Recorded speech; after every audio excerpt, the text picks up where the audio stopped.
Anyway, my name's Lawrence Sweet, and I live in Juniper.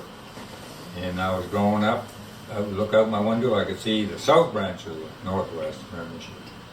And my dad was an outfitter and a guide, and so I grew up with the outfitting business with my dad and my uncle, Sweet Brothers it was called. And I always liked to fish and hunt, but just to be on the river is enough for me now, especially now I'm 80 now. And I always said that when I'm inside, I'm looking outside. So that's about the way it is. I started guiding likely when I was 15 with the crew, and maybe it's a little too young back then, but I don't know if there was any regulations back then or not. Can't remember. I remember one old sport, Dr. Long from Maine. He was one of the first men I ever guided on the river. So we fished on down from the camp at Juniper, and we were on the way back for supper, and I give her a big push with it. Didn't have a motor, just poling. I remember giving it a push, and my pole broke. So I didn't have no choice. I said, both of us going in, or else just me. So I just jumped right in the water. So when the old fella got to leave about 3 or 4 days later, he had the $50 bill American, put that over and said, here, young fella. He said, that's for not getting me wet. Back then, before my time, really, they took the people into the camps with teams, with horses. So that was, I remember one time Dad telling me, Dad always told stories all the time we were at the camp. I can't remember him repeating himself, but I'm sure he did. But he told me about a bunch of sports, and we're taking them to the camp on 15 Mile Brook. That's way up toward the north, pretty near the headwaters. And he got there, and the teamster left, and they were spending the night. And he got up in the morning, there was a big revolt in the camp. He said, we can't stay here, it's too far back in the woods. So Dad had to walk out it took him, I'd say a good hour, maybe an hour and a half to the railroad, and caught the freight train.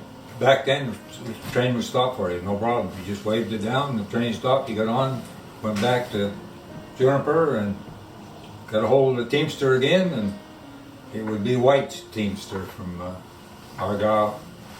Come back in, got the crew together again, and warmed out, and stayed at the camp in Juniper. Well, it was always salmon fishing, trout fishing, and moose. Moose not too much back then, it was closed. So if we happened to get a moose by mistake, you had to be very careful.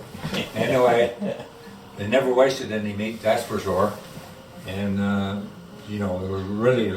don't remember ever having American hunters or anybody actually for the moose. It was just deer hunters. I started out, of course, guiding it when I was in my 18s and 19s, and then I went to ranger school, and then I worked for Irvin for a couple of years, and then I left and went. I was stationed in St. John. It was too big a city for me. I didn't like it. So I went up to Bathurst, worked for Consolidated Bathurst, run woods camps, in the cutting operation. And then in 1972, I get this lovely call from one of Irvin's head men, and he said, would you come down for an interview at St. John? And then I went down, and it was J.K. Irving. He interviewed me, and when I left, he said, well, we'll see you, Larry. And I've been there I was there for 38 years. Wow. Run woods camps, mostly, and then at the last part of my career, about 10 years, as chief warden. As company warden, well, it was interesting. I tried to be very respectful to everybody, people that maybe didn't deserve respect, a poacher you caught, so on and so forth, but I still tried to. And I was always on the go. Put a lot of hours in and enjoyed every minute of it.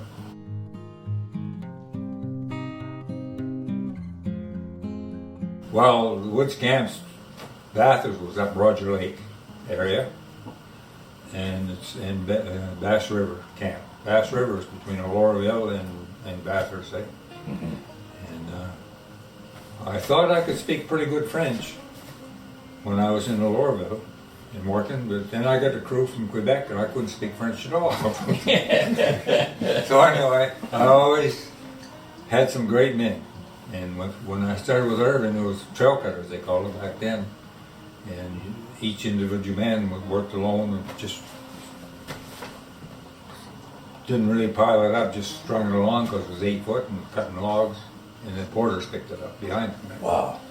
And that was a great job. I had up to 100 men. And I had assistant and a cook in the camps and all that. And forever it was always up in the Deersdale area. Yeah. I was asked to go to other places, but I wouldn't go. This is my place. I love Juniper, and I'll be here till the end. Hope it's not right away, but my dentist told me the other day he gave me 15 years on that tooth he just put in. So, so that's good.